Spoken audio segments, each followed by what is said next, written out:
Let's speak with Daniel Davis, Foreign Affairs Analyst and retired US Army Lieutenant Colonel. Daniel Davis, good afternoon to you, sir. Good afternoon. Thanks for having me on. Nice to have you with us. I mean, just on the back of, as we were speaking with our last guest, you know, is the world a safer place? Is there a sense, you've been a military man all your life, you've seen it, you've been there, you've done it, you've got the T-shirt, you've seen different administrations, you've seen expenditure change, you've seen priorities change. Where do you sense we're at now at this stage of the 21st century compared to where we were a few years ago? Well, listen, I mean, I think right off the top, you got to say that the so-called rules-based order is just shredded. What kind of everybody thought was stability. I mean, I grew up cutting my teeth during the Cold War, and then, you know, into adulthood after the fall of the Soviet Union. Yeah. You know, and we thought it was the end of history, and now it was going to be this great world. And, you know, it didn't turn out that way. And I think that we really have to all be honest with each other and understand this is not all one side's fault. This has been a degradation really across the board, and we've seen a rise, especially here in the last 5 years or so, with a willingness to use force that should be alarming to every person on the planet, no matter what country you're from. Yeah. And I was listening to your previous guest there, and I heard him say something that I hear a lot of people say, which raised my eyebrows, that he said, you know, that Donald Trump right now is an isolationist. And I'm like, whoa. Look at what he's doing all over the planet with military force, and it's definitely not isolationist. You can certainly criticize him for what he's doing and where he's going, but, I mean, just look at Iran, Yemen, Nigeria, now Venezuela, possibly Colombia, possibly Iran again, etc. He's definitely not isolationist. And listen, you talk about rules-based order, or I was talking about that. Look what we did in Venezuela, which there is no rules that cover that. I mean, we violated any kind of international laws that there were. You see Russia taking matters into its own hands with Ukraine, not taking any kind of international orders. They acted in what they perceived as their self-interest. And when we get a country, or a world rather, that is governed by the rule of force, and that it's based on what I think right here, and there's no more, you know, rules-based of anything that anyone recognizes, then we're heading in dangerous territory that whatever you may do will cause a commensurate reaction from the other side, and vice versa, until we find ourselves in another global conflict, which could be catastrophic for mankind. Indeed. I mean, they're very strong words, Daniel. But of course, the American position, or the White House presidential position, as I understand it, and I'll just say this in kind of layman's terms, is that, yes, like similarly with Greenland, it's unconventional. It's not in the rule book. It's unusual.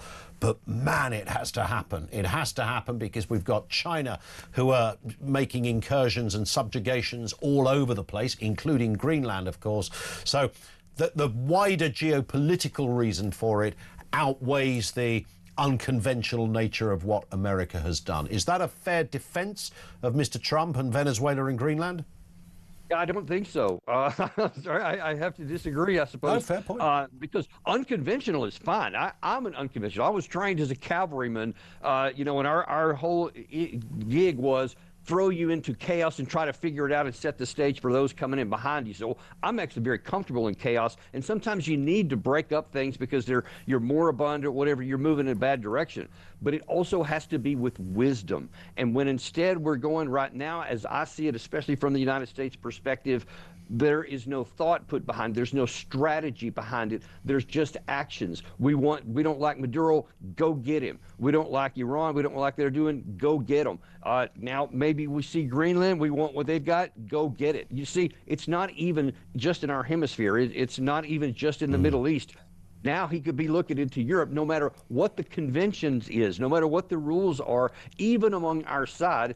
And if you throw all the rules out and all the convention, then what you have is chaos, because nobody knows what you stand for, and a lot of people could be fearing you. So I think it's not good. Yeah, that is a really good point. And on that point, just a final note, Daniel, is the arguments around Greenland, is that even more wobbly, shall we say, than the arguments around Venezuela? What do you feel about that? Because we heard in the last 24 hours, of course, of potential use of force as well. Right. I mean, you have Stephen Miller on Fox News last night. Saw that. Just enthusiastically talking everything short of saying we're going to take it by force. And when pressed numerous times over and over, and also on CNN, will you take use of force against a NATO ally off the table? And he adamantly would not do it. And this idea, this claim that we need Greenland for our national security is just self-evidently untrue. We've never had Greenland in the sense that he's talking about, and our security has never been at risk. It isn't at risk now. So I don't even know theoretically what he thinks our security would be improved by, but I do see that it would be a real rupture and potential. I'm talking even in NATO. You take action like this, it's not clear that NATO itself is going to survive. Yeah. Although many would say, the Chinese are already making incursions in Greenland, so there is every reason why Mr. Trump wants to. Economically. Indeed, and the minerals and all that goes with it. I get that. We will watch with interest. Daniel, let's speak again, sir. It's great to have you on. Daniel Davis, he is U.S. Army, retired U.S. Army Lieutenant, Lieutenant Colonel, whichever one you fancy, foreign affairs analyst too. Your thoughts on what he said, 0344 499 1000. We're going to get a Danish voice as well. I think it's about time we did on Greenland in a couple of moments. Over to you as well. Lines are open. This is Talk.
You get up in the morning, you put your big boy trousers on and you go out in the